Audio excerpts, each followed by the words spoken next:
Les voyages de Salia Hadj Djilani en partenariat avec le Petit Futé tous les week-ends. Une découverte, une visite d'un lieu insolite. Bonjour Salia. Bonjour Margot. Alors c'est votre dernière chronique de l'été et pour terminer en beauté, vous nous emmenez en balade sur l'eau à Bordeaux. Tout à fait Margot, puisque j'ai choisi de vous embarquer avec moi sur la Garonne, le fleuve qui traverse Bordeaux, à bord du bateau de l'unique pêcheur fluvial de la ville. Il s'appelle Jean-Marie Hochecorne et c'est en fait le dernier pêcheur professionnel encore en activité sur le fleuve à Bordeaux. Et la bonne nouvelle, c'est que Jean-Marie propose parallèlement à son travail des balades découvertes ouvertes à tous. Et très concrètement, ces balades découvertes, ça se passe comment? On se balade où? On découvre quoi? Dites-nous tout. Alors Jean-Marie vous donne rendez-vous sur le ponton de la Cité du Vin, le fameux musée ultra design consacré au vin du monde entier. Et pour accéder à ce ponton, on traverse les beaux jardins de la Cité du Vin, c'est vraiment une jolie promenade. Puis il vous embarque sur son bateau, qui est agréé pour le transport de passagers, je vous rassure. Et vous voilà parti pour une balade de 2 heures aller-retour qui vous mène jusqu'à l'estuaire de la Garonne. Pendant que vous voguez sur les flots, Jean-Marie vous raconte son quotidien de pêcheur et par la même occasion, vous découvrez une partie méconnue de Bordeaux que beaucoup de Bordelais ne connaissent pas eux-mêmes, Margot. Bon, ça a l'air passionnant tout ça et c'est vrai que quand on est sur l'eau, on a des points de vue qu'on n'a pas à quai ou sur la rive. Justement, qu'est-ce qu'on va voir pendant cette balade? Alors les paysages sont vraiment verdoyants et préservés alors que vous êtes seulement à 5 minutes du centre-ville. Vous apercevez par exemple des carlets qui sont des cabanes de pêcheurs sur pilotis, des cabanes traditionnelles de pêcheurs à Bordeaux.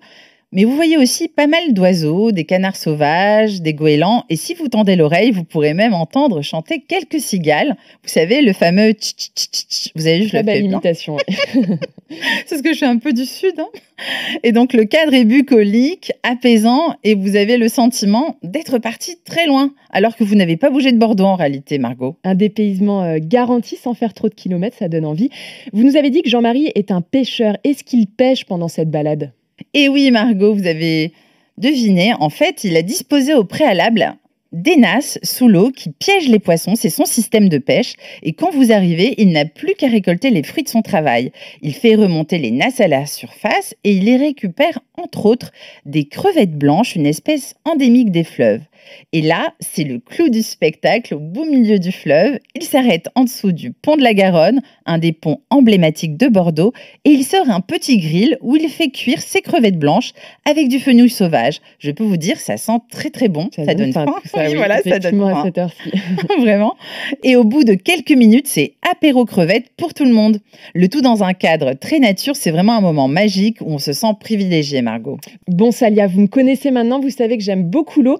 Est-ce qu'on peut piquer une tête après l'apéro?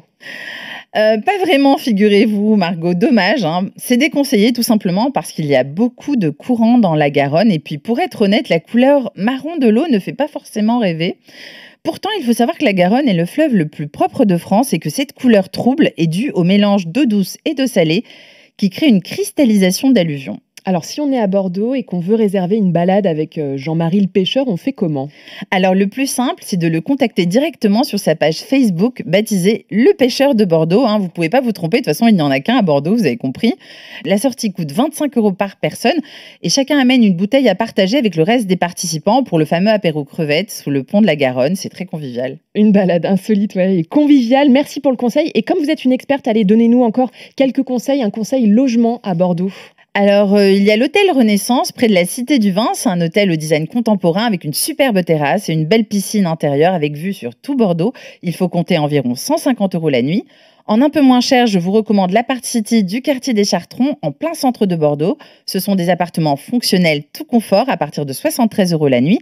Et si vous avez envie d'une pause zen, rendez-vous aux sources de Caudalie à 15 minutes de Bordeaux, au cœur d'un vignoble. Vous pourrez notamment y tester les bienfaits de la vinothérapie grâce à quelques soins au spa. Côté tarif, la chambre d'hôtel est à partir de 200 €. Donc on a l'activité, on a le logement. Dernière question, pour boire un verre et dîner, on se rend où à Bordeaux? Alors, pour se rafraîchir avec un bon cocktail, on va au Roof, Margot. C'est l'un des plus grands rooftops de Bordeaux, quai de Bacalan. Et pour dîner, direction le Manmo, place des Quinconces, où vous pourrez manger des dim sum. Ce sont des petites portions de raviolis chinois traditionnels, mais dans ce restaurant, les recettes sont créatives et originales avec un service aux petits soins en prime. Et comme le propriétaire François Ducrot a longtemps vécu à Hong Kong, où il avait plusieurs restaurants, c'est une valeur sûre, vous allez vous régaler. Merci Salia, les voyages de Salia en partenariat avec le Petit Futé. Merci Margot.